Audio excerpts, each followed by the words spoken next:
Hello and welcome to Omega Study Online and Happy New Year to all dear student. In this video, we are going to discuss about class 12 physics assignment number 4 for December month.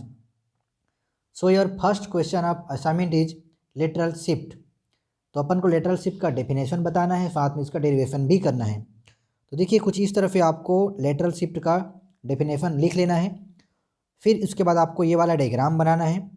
इस diagram से आप clearly देख पा रहे हैं कि light जो है आपका P से Q then Q to R then R to S travel कर रहा है।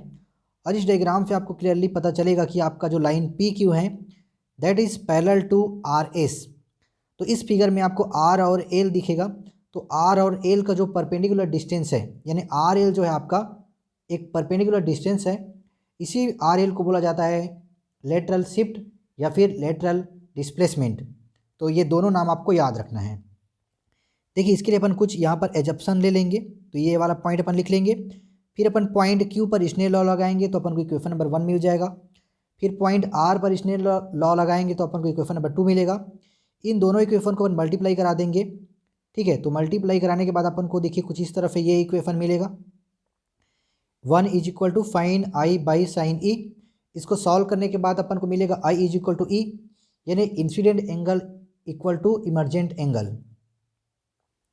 तो यहाँ पर इसको जब सॉल्व कर लेंगे तो आपको यहाँ पे इक्वेशन नंबर 3 मिलेगा। बाकी इस तरफ आपको सॉल्व कर लेना है। फिर आपको फाइनली इक्वेशन नंबर देखिए यहाँ पे करते करते आपको इक्वेशन नंबर 4 मिलेगा। इक्वेशन नंबर 4 और 5 जो है आपका ये दोनों जो इक्वेशन है वो रिक्वायर्ड एक्सप्रेशन है फॉर लेटरल शिफ्ट और लेटरल डिस्प्लेसमेंट। तो आपको इक्वेशन नंबर 5 तक लिख लेना है। तो ये हुआ आपका असाइनमेंट नंबर 4 का क्वेश्चन नंबर 1 का 1। अब जो क्वेश्चन नंबर 1 है उसमें दूसरा भी क्वेश्चन है जो कि है आपका, देखिए वो है आपका क्वेश्चन नंबर 1 का B यानी second part of question 1, total internal reflection. तो देखिए टोटल इंटरनल रिफ्लेक्शन क्या होता है। तो जब लाइट रे आपका डेंसर मीडियम से रेयर मीडियम में इंटर करती है और यदि इसके इंसिडेंट एंगल की वैल्यू क्रिटिकल एंगल से ज़्यादा होता है तो जो लाइट रे है वो उस मीडियम को क्रॉस नहीं कर पाती, उसी मीडियम में वापस आ जाती है। तो इस फिनोमिना को बोलते हैं टोटल इंटरनल रिफ्लेक्शन। इस तरह से आप डायग्राम से क्लियरली देख पा रहे हैं कि यदि इंसिडेंट एंगल की वैल्यू जब लाइट रे जो है आपका डेंसर से रेयर में ट्रेवल कर रही है तो इंसिडेंट एंगल की वैल्यू जब उसकी वैल्यू जो है आपका क्रिटिकल एंगल से ज़्यादा हो जाती है तो जो लाइट रे है उसी मीडियम में वापस आ जाता है। That is known as total internal reflection. साथ में अपन को देखिए वन का जो B है ना उसमें अपन को रिलेशन भी फाइंड करना था, relation between critical angle and refractive index. तो देखिए इसको भी यहाँ से आप लिख लीजिए। यानी कि जो क्वेश्चन नंबर 1 है उसमें बेसिकली 3 पार्ट हैं। फर्स्ट तो अपन ने लेटरल शिफ्ट बना दिए, सेकंड था आपका टोटल इंटरनल रिफ्लेक्शन और थर्ड है आपका relation between critical angle and refractive index. तो इस तरह से आपको रिफ्रैक्टिव इंडेक्स और क्रिटिकल एंगल में रिलेशन फाइंड करने के लिए इसको लिखना पड़ेगा। देखिए इस तरह से अपन एज्यूम कर लेंगे angle of incidence is equal to IC से डिनोट करेंगे और angle of reflection is equal to 90 degree अपन अभी देखे थे। इसको देखिए यहाँ पर वैल्यू पुट कर देंगे तो आपको इस तरह से डेरिवेशन कर लेना है और फाइनली आपका जो रिक्वायर्ड एक्सप्रेशन है वो मिल जाएगा यानी A mu G is equal to cosec IC। तो this is the required relation. तो इस तरह से आपका क्वेश्चन नंबर 1 अभी कंप्लीट हुआ है। चलिए अब देखते हैं क्वेश्चन नंबर 2 क्या है। तो देखिए क्वेश्चन नंबर 2 का जो फर्स्ट क्वेश्चन है उसमें अपन को डिफाइन करना था रिफ्रैक्शन। What is refraction. तो देखिए रिफ्रैक्शन का अपन कुछ इस तरह से उसको डिफाइन कर देंगे, पहले एक्सप्लेन कर देंगे। ये एक्सप्लेनेशन है, साथ में देखिए यहाँ उसका एग्जैक्ट डेफिनेशन हो जाएगा। आप चाहें तो किसी एक डेफिनेशन को लिख सकते हैं। तो इस प्रकार से आपका डिफाइनिंग रिफ्रैक्शन का ये फार्मूला डेफिनेशन हो जाएगा। उसके बाद अपन इस डायग्राम को भी बना लेंगे। ये आपका रिफ्रैक्शन का डायग्राम है, ठीक है। उसके बाद देखिए इसमें जो आपका क्वेश्चन नंबर 2 है उसमें अपन को प्रूफ करना था कि mu 2 by V minus mu 1 by U is equal to mu 2 minus mu 1 by R। अब आपके जो असाइनमेंट में उसमें यहाँ पर म्यू 2 और म्यू 1 की जगह पर n1 और n2 दिया हुआ है, तो ध्यान रखना है आप जब इस क्वेश्चन को लिखोगे तो आपको म्यू 2 की जगह पर n2 और म्यू 1 की जगह पर n1 पुट करके सॉल्व कर लेना है, बाकी आपका काम हो जाएगा। इस तरह से आपको इसको सॉल्व कर लेना है, ये डायग्राम बना लेना है। ठीक है, उसके बाद देखिए आपको यहाँ पे देखिए लिखना शुरू करना है। तो इसको आप अच्छे से देख लीजिए। यदि आपको हमारा इन्फॉर्मेशन अच्छा लग रहा होगा तो हमारे चैनल को सब्सक्राइब कर दीजिए, वीडियो को लाइक कर दीजिए, साथ में इसे अपने दोस्तों में शेयर कर दीजिए। तो इस तरह से आपको लिख लेना है। चलिए आगे बढ़ते हैं। तो इस तरह से आपको पास बहुत सारे इक्वेशन मिल जाएंगे। थोड़ा सा इसका लॉन्ग सॉल्यूशन है, आपको ध्यान से लिखना है ताकि कोई पॉइंट छूट ना जाए। इस तरह से आपको इक्वेशन नंबर 6, फिर उसके बाद सॉल्व करो equation number 7, equation number 8, equation number 9, ये मिलते जाएगा। फिर यहाँ पर देखिए नेक्स्ट आपका आता है, यहाँ से सभी वैल्यू को अपन पुट कर लेंगे। फाइन में अपन फाइन कन्वेंशन का यूज करेंगे। तो फाइनली आपको जो रिक्वायर्ड इक्वेशन था वो आपको कुछ इस तरह से मिल जाएगा।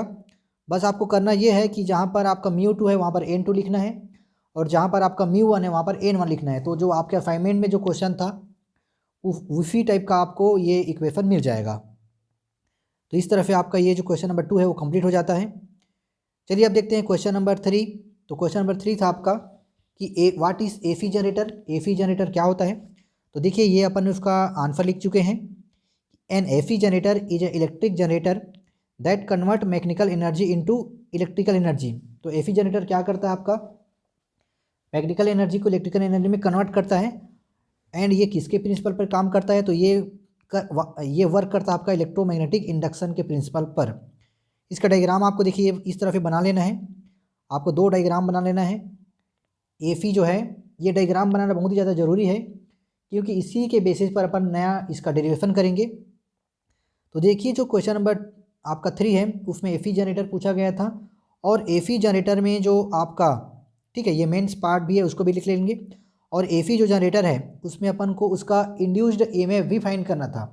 Induced EMF of AC generator. तो इस तरह से अपन ईएमएफ भी फाइंड कर लेंगे ये थ्योरी के थ्रू। यहाँ पर अपन कंसिडर करेंगे कि ABCD एक रेक्टेंगुलर कॉइल है जिसका क्रॉस सेक्शनल एरिया A है, नंबर ऑफ टर्न्स N है, और वो जो कॉइल है ABCD वो आपका यूनिफॉर्म मैग्नेटिक फील्ड B में रखा हुआ है।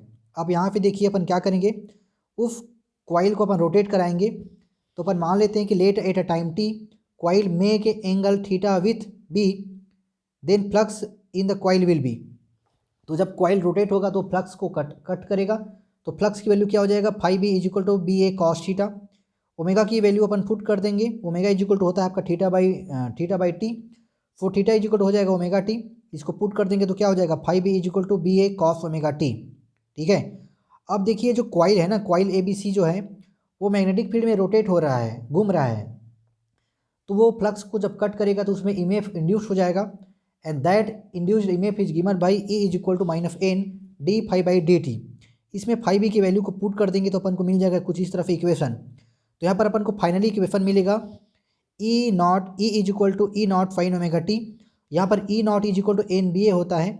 ठीक है, तो ये आपका रिक्वायर्ड एक्सप्रेशन हो गया फॉर क्वेश्चन नंबर 3। ठीक है, अब जो क्वेश्चन नंबर 3 है उसमें एक और पार्ट भी है जिसमें बच्चों को मैच द फॉलोइंग वाला क्वेश्चन को सॉल्व करना है।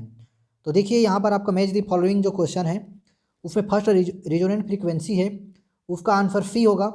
तो जो भी आपका आंसर सी है वो आपको लिख लेना है, छोड़ना नहीं है खाली। क्वालिटी फैक्टर का आंसर डी होगा, अल्टरनेटिंग करेंट का आंसर ए होगा, और इम्पीडेंस का आंसर बी होगा। तो इस तरह से आपका आंसर नंबर 3 जो है वो कंप्लीट हो गया। आई होप कि आप लोगों को समझ में आ रहा होगा। यदि समझ में आ रहा है तो हमारे चैनल को सब्सक्राइब कर दीजिए, वीडियो को लाइक कर दीजिए, साथ में इसे अपने दोस्तों में शेयर भी कर दीजिए। चलिए अपन देखते हैं आप क्वेश्चन नंबर 4 का आंसर नंबर 1, जिसमें आपका क्या क्वेश्चन था कि आपका जो ओजोन लेयर है वो कैसे हमें हेल्प करता है। तो देखिए ओजोन लेयर कैसे हमें हेल्प करता है। तो देखो basically ozone layer on the top of stratosphere, जो ओजोन लेयर है आपका स्ट्रेटोस्फीयर में पाया जाता है। और ये जो आपका ह्यूमन के लिए क्या है, बहुत ही ज़्यादा इंपॉर्टेंट है, क्योंकि ये जो है आपका अल्ट्रावायलेट रेस जो कि आपका सनलाइट से आता है, जो कि आपका हार्मफुल होता है, उसको क्या कर लेता है? एब्जॉर्ब कर लेता है। ठीक है, जिसे अर्थ में जितने भी आपका प्लांट्स हैं, लिविंग बींग्स हैं, वो क्या होते हैं? उस हार्मफुल रे से बच जाते हैं। और जो ओजोन लेयर है आपका वो आपका कहाँ पर होता है? तो 30 to 50 किलोमीटर फ्रॉम दी अर्थ होता है, यानी यहाँ से 30 से 50 किलोमीटर ऊपर में, यानी एटमॉस्फेयर में आपका क्या होगा? तो वो होगा आपका ओजोन लेयर। ठीक है, साथ में देखिए जो क्वेश्चन नंबर 4 है उसमें एक न्यूमेरिकल भी क्वेश्चन है। वो न्यूमेरिकल क्वेश्चन में क्या देखिए, एक फ्रीक्वेंसी दिया है आपका 10 मेगाहर्ट्ज और दूसरा फ्रीक्वेंसी दिया हुआ है आपका 15 मेगाहर्ट्ज। तो इस फ्रीक्वेंसी के कॉरस्पॉन्डिंग आपको वेवलेंथ और बैंडविड्थ फाइंड करना है। तो देखिए यहाँ पर अपन फार्मूला यूज कर लेंगे। फ्रीक्वेंसी है आपका 10 मेगाहर्ट्ज, जब इसको मेगाहर्ट्ज को कन्वर्ट करेंगे हर्ट्ज में तो ये हो जाएगा 10 इंटू 10⁻6 हर्ट्ज। अब अपन यूज करेंगे स्पीड ऑफ लाइट का। तो स्पीड ऑफ लाइट का कितना होता है, स्पीड ऑफ लाइट कितना होता है, तो वो होता है आपका 3 इंटू 10⁸ मीटर पर second.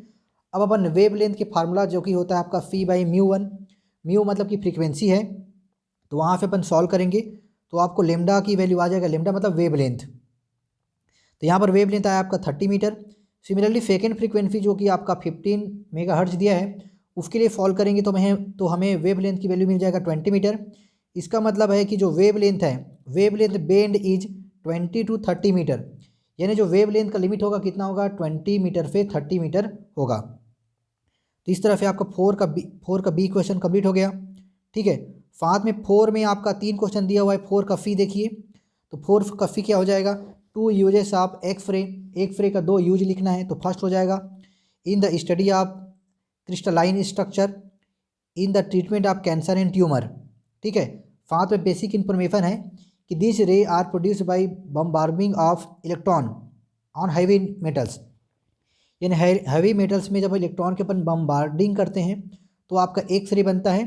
And it is discovered by Roentgen in 1895। तो ये भी आपको ध्यान में रखना है, बोर्ड एग्जाम में आपका काम आएगा। ठीक है, तो देखिए आपके लिए इतना मेहनत करके इसको टाइपिंग करके लिखा गया है, इसके लिए एक लाइक तो बनता है, साथ में चैनल को सब्सक्राइब कर दीजिए और एक कम से कम शेयर कर दीजिए। लास्ट क्वेश्चन है आपका रिफ्लेक्टिंग टेलीस्कोप। फर्स्ट क्वेश्चन था लास्ट का, व्हाट इज़ रिफ्लेक्टिंग टेलीस्कोप। तो देखिए रिफ्लेक्टिंग टेलीस्कोप क्या होता है।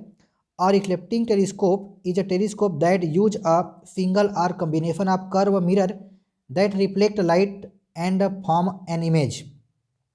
देखिए टेलीस्कोप में क्या यूज करते हैं, बेसिकली ग्लास यूज करते हैं अपन, ट्रांसपेरेंट ग्लास, बट जो रिफ्लेक्टिंग टेलीस्कोप है उसमें अपन मिरर का यूज करते हैं।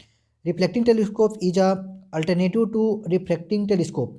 रिफ्लेक्टिंग टेलीस्कोप की जगह पर इसको यूज करते हैं क्योंकि जो रिफ्लेक्टिंग टेलीस्कोप होता है उसमें क्रोमेटिक एब्रेशन होता है, यानी कलर का प्रॉब्लम हो जाता है। तो यहाँ पर जो आपका रिफ्लेक्टिंग टेलीस्कोप है इसका ये डायग्राम हो जाएगा, इसको भी आपको बना लेना है। ठीक है, साथ में ये भी पूछा गया है कि आपका जो रिफ्लेक्टिंग टेलीस्कोप है उसका एडवांटेज क्या है, 2 एडवांटेज आपको लिखना है। तो देखिए एडवांटेज क्या हो जाएगा आपका, in reflecting type telescope there is no chromatic aberration, यानी कलर में कोई प्रॉब्लम नहीं होगा, एग्जैक्ट कलर दिखाई देगा। ठीक है, सेकेंड एडवांटेज क्या है, image is brighter compare to one formed in reflective type telescope, यानी कि आपका जो रिफ्लेक्टिंग टाइप का जो टेलीस्कोप है उसमें जो इमेज की इंटेंसिटी होगी वो बहुत ही अच्छी होगी as compare to reflective type telescope. ठीक है, अब देखिए जो 5 है, 5 में जो बी है, ठीक है, 5 में एक और क्वेश्चन दिया हुआ है जिसमें अपन को एक्सप्लेन करना है लॉसेस इन ट्रांसफार्मर। तो बेसिकली ट्रांसफार्मर में बहुत सारे टाइप के लॉस होते हैं, बट अपन को 2 टाइप के लॉस बताना है। तो उसमें से आपका फर्स्ट मेन लॉस है कॉपर लॉस। ठीक है, तो कॉपर लॉस कैसे होता है देख लीजिए, यहाँ पर आप इसको स्क्रीनशॉट लेकर लिख लीजिए। साथ में ट्रांसफार्मर एक और सेकेंड टाइप का लॉस होता है, वो होता है आपका एडी करंट लॉसेस। तो इसको भी देखिए आप स्क्रीनशॉट यहाँ पे ले करके लिख लीजिए। ठीक है, तो इस तरह से आपका जो असाइनमेंट 4 है फिजिक्स का वो आपका पूरा कंप्लीट हो जाता है। आई होप कि आपको समझ में आया होगा। तो यदि आपको थोड़ा सा भी अच्छा लगा होगा हमारा एक्सप्लेनेशन या फिर आंसर, तो चैनल को सब्सक्राइब कर दीजिए, वीडियो को लाइक कर दीजिए, साथ में इसको शेयर कर दीजिए और घंटी के निशान को भी दबा दीजिए ताकि नेक्स्ट वीडियो का नोटिफिकेशन आपके पास सबसे पहले पहुंच सके। तो चलिए मिलेंगे नेक्स्ट वीडियो में। Happy new year to all of you once again.